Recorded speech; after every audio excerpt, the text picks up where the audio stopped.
2 दिन पहले मैं कोल्हापुर में था और कोल्हापुर का संपर्क प्रमुख या वहाँ की जो संगठनात्मक रचना है उसका जायजा लेने के लिए शिंदे साहब ने हमें भेजा था। 2000 के दरमियान 2000-2004 के दरमियान मैं कोल्हापुर का संपर्क प्रमुख भी रहा था। उसके बाद वहाँ के 5 एमएलए हमारे चुन के आए थे। अच्छा खासा काम हुआ था। वहाँ की जो लोग थे खुश थे।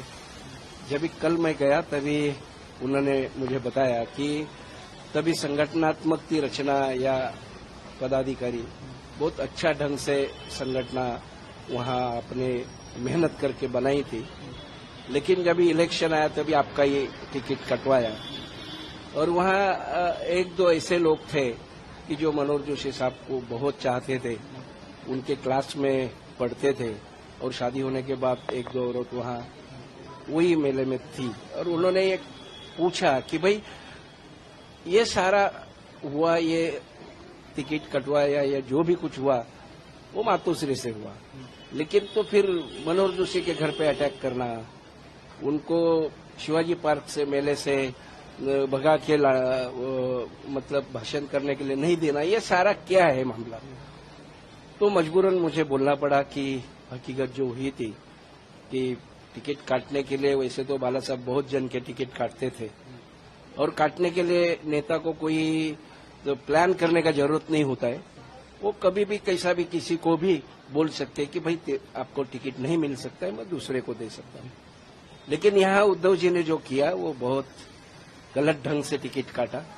मेरे यहाँ जो जनता थी उनको अगर सदा सरवनकर उम्मीदवार नहीं है तो वो और किसी को वोट नहीं देने वाले थे। इस ढंग का वातावरण था, क्योंकि मैंने 5-7 साल 10 साल में काम किया था। तो उन्होंने एक षड्यंत्र रचाया और मुझे मनोहर जोशी ने मुझे मेरी जो टिकट है वो कटवाई।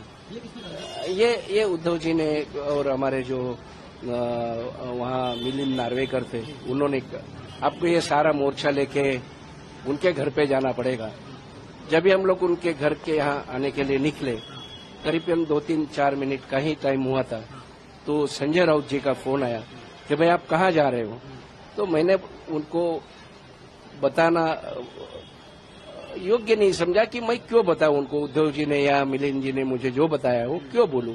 लेकिन उनको सारा पता था कि भाई आप मनोहर जोशी के घर पे जा रहे हैं, और अगर घर पे जा रहे हैं तो उनको छोड़ो मत, बाजू में पेट्रोल पंप है, पेट्रोल लेके घर जला दो, उसका नाम भी मत रखो। ऐसा इस ढंग से आदेश दिए। उसके बाद हमारे जो सैनिक थे, मैं वहां सबको बता दिया कि हमको जाना है मनोहर जोशी के घर पे। उन्होंने टिकट नहीं तो सारा अगर जितना भी गड़बड़ हुआ उन्होंने किया है, तो उनके घर पे जाना चाहिए। और इस ढंग का मातोश्री का आदेश है तो अपने को पेट्रोल लेके उनके घर तक जाना चाहिए और घर चलाना चाहिए।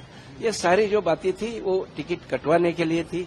और दूसरे दिन जब भी मैं गया तभी उसके पहले 2-2:30 बजे मुझे एक फोन आया था, जिस दिन ये दुर्घटना या घटना घड़ी, कि मिलिंद नार्वेकर जी ने फोन किया था कि आपका टिकट तो फाइनल हो गया, आपको जो मातोश्री को जो चाहिए वो आपने कर दिया है, तो आपका टिकट फाइनल हो गया, आप 11 बजे आ जाओ। मैं जब 11 बजे मातोश्री पे गया तभी उद्धव साहब, अपने मिलिंद जी, ये सारे उधर थे और उन्होंने मेरे सामने वो पेपर सामने रख दिया और बोल दिया कि भाई ये देखो क्या है।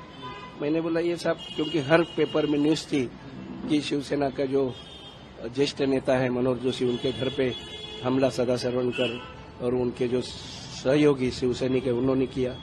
तो बोला ये है, अभी आप चुन के कैसा आओगे। मैं बोला साहब आ जाऊंगा मैं, मेरे को अगर टिकट मिलती है तो।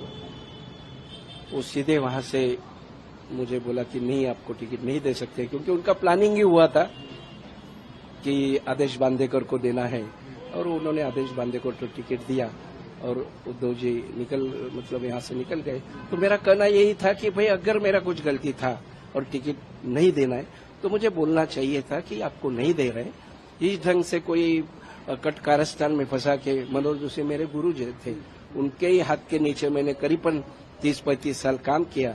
ऐसे आदमी का इस ढंग से कुछ अपमान करने के लिए बोलना और बाद में टिकट नहीं करके बोलना, ये षड्यंत्र था। वही मैं वहाँ के जो कोल्हापुर के जो मेरे सहयोगी थे, क्योंकि करीबन एक 20 साल पहला मैं वहाँ संपर्क प्रमुख था, और वो लोग में एक बातचीत थी कि भैया आप अच्छा काम किया था, तो वहाँ आपके ऊपर अन्याय क्यों हुआ। और वहाँ के जो एमएलएज है राजेश क्षीरसागर जी, उन्होंने बोला था कि हम लोग टिकट लेके आए, लेकिन सदा सरवनकर वहाँ 3 दिन मातोश्री के बाहर ही खड़े थे। ये सारी बात उन्होंने भाषण में बोली, तो मेरे को ये